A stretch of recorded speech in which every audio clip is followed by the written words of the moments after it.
As a radio host on the most important radio station in the United States of America, I do have eyes in the back of my head. It's a requirement. And during the pledge, there were a number of people that were giving the salute. That means they served our nation. So to those of you who did that, we thank you very much.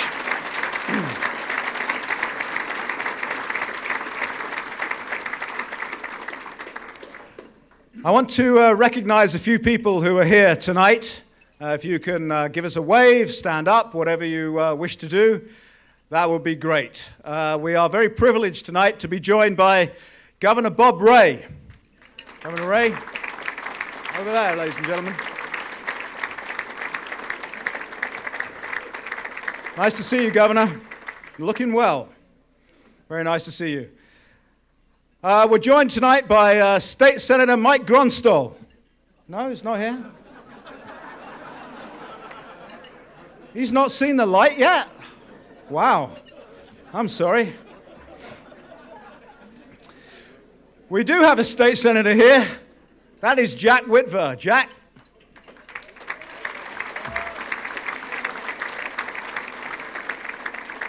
Good to see you, Jack. Jack was my dad's name, by the way. Have I ever told you that?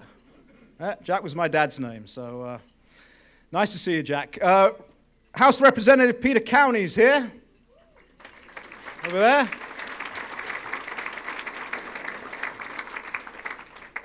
I know this guy's here. He was on my show before. Representative Chris Hagenow.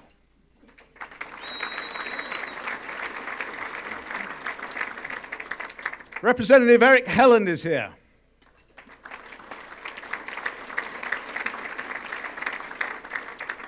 Representative Kevin Kester is here. He was also on my show before. Representative Scott Racker is here.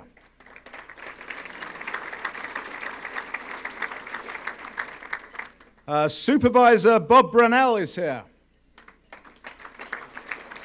Somewhere. Can't see you, Bob. They told me he was here. Supervisor E.J. Giovanni is here. Oh, nope. Can't see him either. It says here that he was a former U.S. attorney, but I happen to know he prefers to be called Hawkeye legend. Matt Whitaker is here.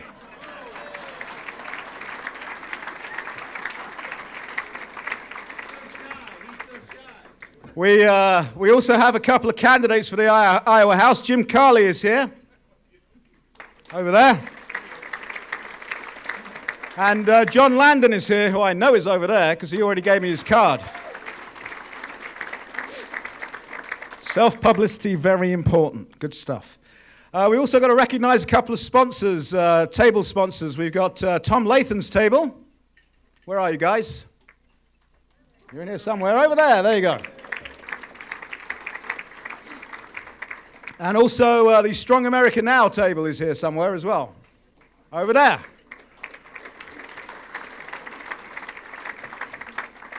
Okay, did I forget anybody? Matt Strawn is here, chairman of the Iowa GOP. How did you guys leave him off my list, huh? Terrible. Okay, if you've listened to me, then you've heard me say on the radio, I've already lived through where we're headed. I kind of thought I had a little bit more time before we were going to arrive at that particular station. But we are a bullet train right now. And we are getting there incredibly quickly. It is a phrase that's used a lot. This next election is the most important one in our lifetime.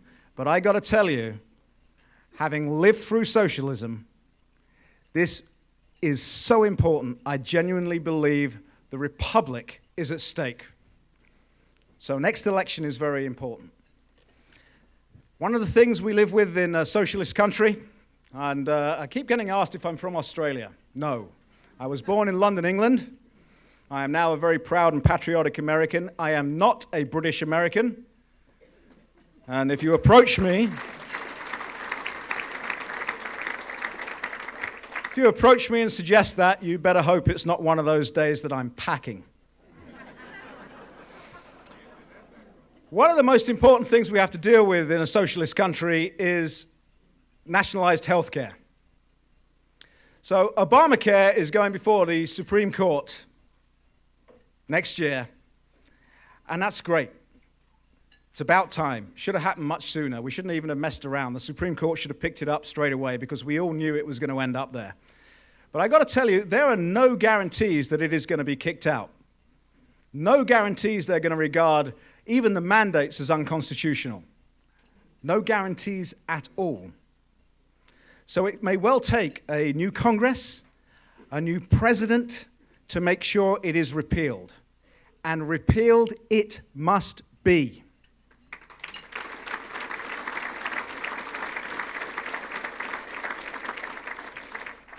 I know firsthand what living with government-run healthcare can do. It quite literally killed my dad. And I mean it literally. See, my dad had to have a minor procedure, and it really was a minor procedure. But because at the time he was a man of 75 years of age, the first thing they do is they make you wait 18 months. They won't officially acknowledge that, but that's what happens. The reason they make you wait 18 months is because they want to see if you're going to die. Because if you die, they don't have to spend the money. It's much cheaper than doing a surgery if you die. But my dad did not die. And so he went in for this minor procedure, which had been delayed 18 months. So he was 76 and a half when he had it done. While he was having the surgery, he had a stroke. The blood pressure and EKG machines, which monitor you when you have surgery, were old and were not functioning properly. And so they had no idea that my dad had had a stroke until they tried to wake him up. My dad was a very, very young man because age has got absolutely nothing to do with how old you are. It's in here. He was a very young man. Overnight, he became a very old man, and he died shortly afterwards. We've heard about death panels, and we're told by the Democrats, no, there's no such thing as death panels. They don't exist. Yeah, they do. That doesn't mean we're going to look at my dad and say, should he live or die? It just means that there's general rules out there. So there's a death panel in the UK for drugs, for example. It has an acronym. That acronym is NICE, N-I-C-E, NICE. It stands for the National Institute for Clinical Excellence. Its only role is to say what drugs are and are not allowed. And the drugs that are and are not allowed are based almost entirely on cost. You see, these are not evil people. I really want to stress this. These are not evil people. These are people who have to keep within cost. Because unlike us, where if we're fortunate enough to have decent insurance, our healthcare costs are not limited by such things, when it's government-run healthcare, they are. So here's a couple, just a few. And I checked this today, by the way, with a doctor friend of mine. All these drugs are available in the United States. None of them are available in the United Kingdom. And my apologies for my pronunciation. Lapatinib. It's a drug that can temporarily hold back breast cancer, rejected by NICE on the grounds of expense. Azacitidine is a treatment for a range of blood and bone marrow conditions, chronic leukemia, acute myeloid leukemia. My pronunciation is terrible. The drug is estimated to cost around $80,000 per patient, banned by NICE. Aricept. This is an Alzheimer's drug, not available in the UK. Nexavar and Toracil, drugs for the treatment of kidney cancer patients, banned April 2009, even though both widely used in other European countries and, of course, here.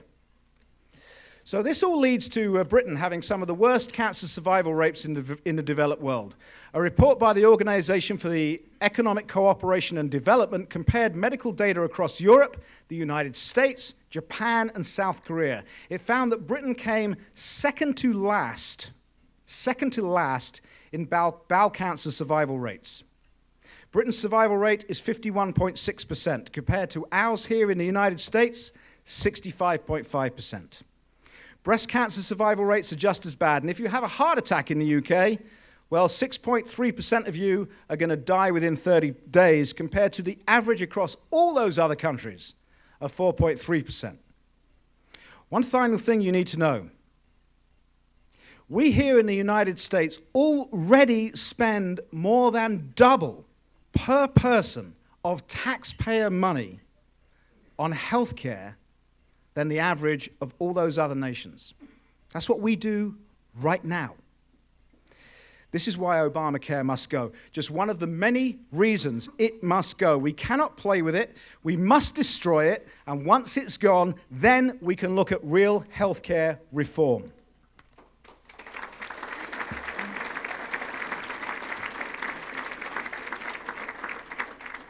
We got to fight for our country. We got to fight for our republic. And I hope that you will join me and continue to fight for this republic. To make sure you are informed, to stay informed. You see, right now we've got about 11 months. 11 months to go until the next election.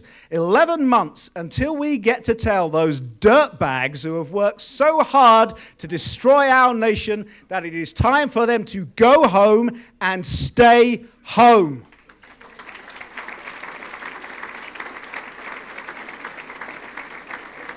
I've gone long, haven't I? Yeah. Okay. There was more. It was good. But you'll have to tune in tomorrow. Maybe I'll do the rest of it. I'm very proud to say, look, since I've come to Iowa, I've been here about 8.5 months. There's no place in this country I would rather be. There's no place on planet Earth that I would rather be than right here in Des Moines right now.